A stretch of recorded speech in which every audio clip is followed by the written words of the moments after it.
This is Lecture 2 of the lecture cycle by Rudolph Steiner entitled Rosicrucian Esotericism. Lecture 2 is entitled Soul in the World and Around Us. Soul in the World Around Us. As I said yesterday in the introductory lecture, the intention of in this course is to give a picture, a kind of review of the theosophical world conception. It will be necessary to speak of a number of subjects with which many in the audience are already familiar. But only by learning of these truths from their very foundations will it be possible later on to consider higher regions. Before beginning the actual theme, I want to speak of a matter of exceptional importance. Why is it that we must concern ourselves with theosophical ideas and theories before we can ourselves actually experience anything in the spiritual world? Many people will say, quote, "The results of clairvoyant investigation are made known to us, but I myself cannot yet see into the spiritual world. Would it not be wiser if, instead of the results of investigation being communicated to us, I were told how I can myself develop clairvoyance?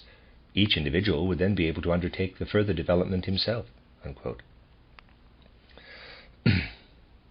Those who are unacquainted with the principles of occult investigation may believe that it would be better if such facts had not previously been made known. But in the spiritual world there is a definite law, the significance of which we will make clear by an example. Suppose that in a certain year some properly trained clairvoyant had perceived this or that in the spiritual world. Now imagine that 10 or 20 years later another equally trained clairvoyant could see the same thing even if he had known nothing whatever about the result obtained by the first clairvoyant. If you were to believe that this could happen, you would be making a great mistake. For the truth is that a fact of the spiritual world that has once been discovered by a clairvoyant or by an occult school cannot be investigated a second time if the would-be investigator has not first been informed that it has already been discovered. If therefore in the year 1900 a certain fact had been investigated, and in the year 1950 another clairvoyant reaches the stage of being able to perceive the same thing, he can succeed only if he has realized that someone has already investigated and fathomed it. Therefore, already known facts in the spiritual world can be perceived only when their import has been consciously grasped as communications already made. This is the law that establishes for all epochs the foundation of universal brotherliness. It is impossible to penetrate into any domain of the spiritual world without a link having first been made with what has already been fathomed by the elder brothers of humanity. The spiritual world sees to it that nobody can become a law unto himself, saying, quote, "I am not concerned with what is already there. I shall investigate only for myself." Unquote. None of the facts communicated in spiritual science today could be perceived by individuals, however highly developed and advanced, if they had not been previously known. Because a link must be there with what has already been discovered, the theosophical movement had also to be founded on this basis. In a comparatively short time from now, many individuals will become clairvoyant, but they would be able to see only unreality, not truth, in the spiritual world, if they had not heard of what had already been investigated. First, one must have knowledge of these truths, such as is given by theosophy or the science of the spirit, and only then can they be actually perceived. Even a clairvoyant must get to know what has already been discovered, and then after conscientious training he can perceive the facts himself. It may be said that the divine beings fertilize a faculty of seership only once in a human soul, and if this single virginal fertilization has been achieved, then other human beings must pay attention to what this first soul has discovered in order to have the right to see it themselves. This law lays the foundations of an inner universal brotherliness, a true brotherhood of men. From epoch to epoch, wisdom has passed through the occult schools and been faithfully harbored by the masters, and we too must help to preserve this treasure and maintain brotherliness with those who have already achieved something, if we wish to make our way into the higher regions of the spiritual world. What is striven for on the physical plane as moral law is natural law in the spiritual world. Theosophy teaches us that everything physical or material is born out of the spiritual. But in our epoch it behooves us not to be satisfied with this bare realization of a spiritual world. That behind everything material, everything physical, there is the spiritual, is an essential, but abstract, consciousness of spirit. What is necessary is to develop definite concepts and ideas of how the spiritual becomes manifest in each domain. Today one can only guide some other individual by conscientiously ensuring that he takes all the steps leading from the external into the spiritual world. The first kingdom to be observed among the physical kingdoms around us is that of the minerals, the world of stones. The kingdom of the minerals is distinguished from the human kingdom, for example, by the fact that a man knows that if he has given someone else a hard blow, the latter feels pain. There is no outer evidence that a mineral feels pain from a blow. From this the conclusion is drawn that in man there is a soul that feels pleasure and suffering, but not in the mineral. We will not at the outset insist that the mineral also has a soul, because there we must already take note of the results of clairvoyant investigation. The stone as it lies before us has in it nothing of the nature of soul. But what is essential in a spiritual world conception is that observation shall be directed to the right place and not to a false one. Think of a tiny animal observing a human being but actually able to see only his fingernails. It would say that these fingernails are objects on their own, for the tiny animal cannot realize that the nails belong to and are part of an organism. When it is able to survey and see the whole, then its observation will be true. The same principle applies to the spiritual investigator and the mineral world. If you regard the stone as being something complete in itself, you are in the position of the tiny animal that takes the fingernails or the teeth to be the whole man, a complete being. Think of the rocks on the earth. They can only be conceived as having grown out of the whole organism of the earth. But where is the being of which these rocks are parts, to which all these rocks belong? There are spiritual beings to whom the whole world of stones belongs. These beings feel happiness and pain, pleasure and suffering, just as does the human soul, so that we can properly speak of a mineral soul. You must not, however, judge on the basis of mere analogies, because they might lead you to think that when a stone is smashed, the mineral soul feels pain, but that is not the case. A man feels pain if one of his fingers is crushed, but in similar circumstances, the mineral soul feels contentment and pleasure. The being belonging to the mineral experiences great happiness when stones are crushed, and pain when the fragments are put together again.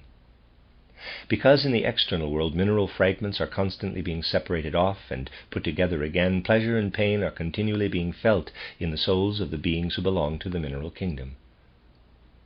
Suppose we have salt here and a glass filled with warm water. What happens if we drop the salt into the water? To clairvoyant observation, the grains of salt do not only dissolve in the water, but feelings of well-being arise. Actual pleasure becomes evident when the salt permeates the water in the glass. Then, when the water cools and a cube of salt crystallizes out, this causes suffering to the mineral soul. In mountain ranges where rocks have formed, this is what has happened. When crystals form in the earth, the process is accompanied by suffering and pain for the beings belonging basically to the mineral kingdom. When a planet is born, collects into a coherent mass and condenses, this process causes pain and suffering to the spiritual beings involved in it. When a planet such as our Earth comes into existence, the process is accompanied by pain and suffering. You may now ask me where then these beings are, that the eye does not see, that feel pain and suffering, well-being and happiness, when, for example, stones are broken up by workmen in a quarry. Where are these beings?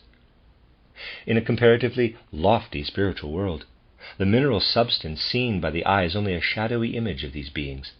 They live in a world we call the world of formlessness.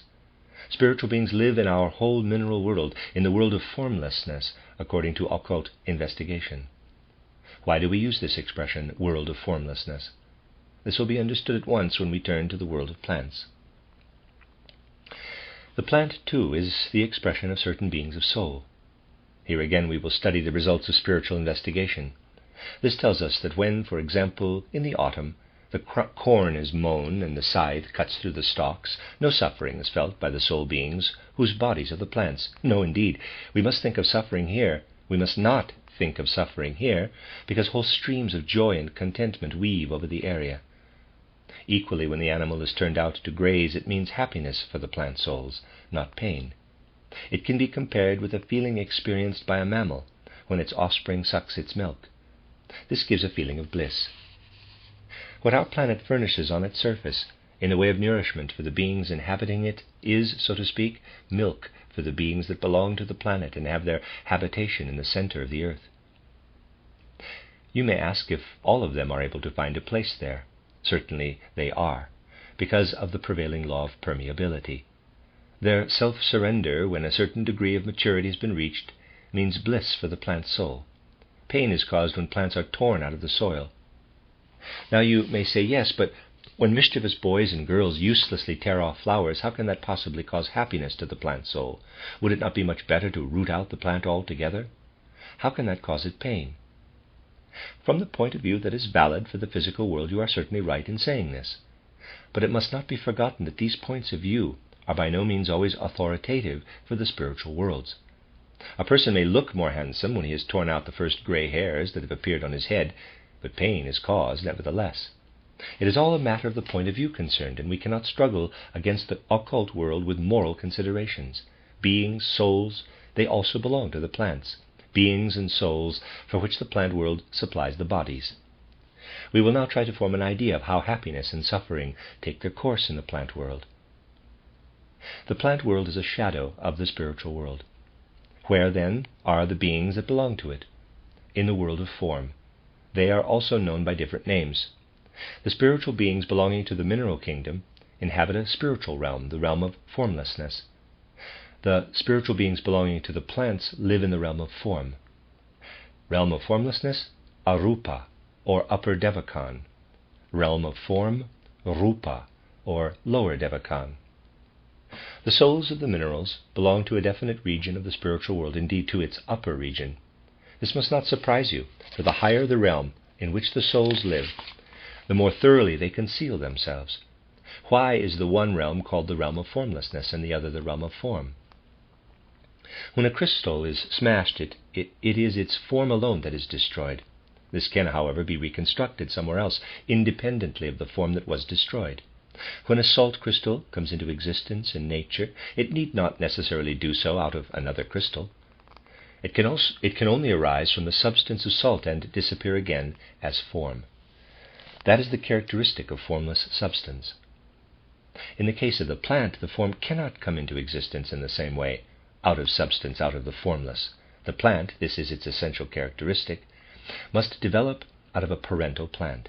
The form must pass over from progenitor to offspring, in the case of the souls of the beings in the realm of form. Procreation takes place as the result of transmission of the form. The form alone, nothing else, is contained in the seed. It is a superficial belief of science that there is no great difference between plant seed and animal egg. In the animal egg, form and life are transmitted from progenitor to offspring. Life is transmitted. In the seed of the lily, nothing except the form is preserved, and it is transmitted to the new lily. What happens in the mineral is that the forces that, so to speak, implant the form arise in the higher realm of devakan. In the case of the crystal, the formlessness shoots, as it were, into the form confronting the eye. EYE. We must therefore say that the whole planet upon which plant life unfolds is surrounded by collective life, containing the impulse that enables the life of the plant to arise from it, and from the plant seed only the form. From the life of the old lily nothing passes over to the flower bed or flower pot in which the seed is lying. That the new lily is imbued with life is due to the fact that the seed has been received into the universal life of our earth. Here we come to the transition to the animal kingdom. The form alone is passed on through the seed. Life arises because the seed is received into the universal life of our earth. The quality of soul in the animal is visually perceptible, and it is therefore self-evident to speak of happiness and suffering, joy and pain in this case. If we are to be clear about what happiness and suffering mean in the plant kingdom, we must turn to the study of other beings, because happiness and suffering are felt outside single plants. The whole organism of the earth feels them. Just as when you cut a finger, the pain is not in the finger itself, but is led over the whole organism. If you want to understand what pain is in the plant, you must turn to the earth as a whole, in order to contact the soul of the plant there. The essential difference lies in the fact that if an animal is wounded, the pain is situated inside its skin, as is also the case with the animal nature of the human being. Here we are coming over nearer to individualization. The higher the evolution of the kingdoms of nature ascends, the nearer we come to beings whose center is within themselves.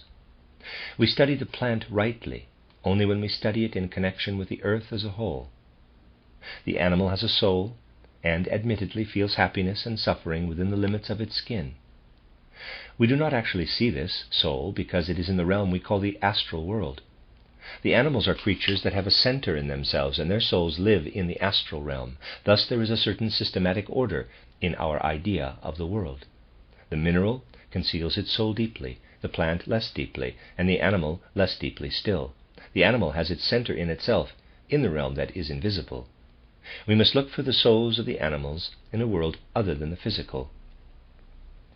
Thus we distinguish 4 kingdoms. Firstly, the realm of the visible form of minerals, plants, and animals, the physical world. Secondly, the realm where the invisible nature of the animal is to be found, the astral world. Thirdly, the realm of the plants, the souls of which are hidden in lower Devachan. Fourthly, the realm of beings whose souls are hidden in upper Devachan. The differentiation is obvious, even from observation of the external world. We will now, however, turn to the results of clairvoyant investigation. In the space occupied by the mineral as such, nothing of the nature of soul is present. This space is void of soul, black, but round about and outside it, luminosity begins. Further away, this luminosity increases in strength. What is it? It is the etheric body of the mineral that originates in the cosmos, drawn from a part of the ether where no actual mineral exists. The cosmic soul forces of the mineral experience joy and sorrow in the space where the etheric body of the mineral is present. There, suffering begins, or happiness perhaps, anticipates the severance of stone from a quarry like a spiritual ray of light.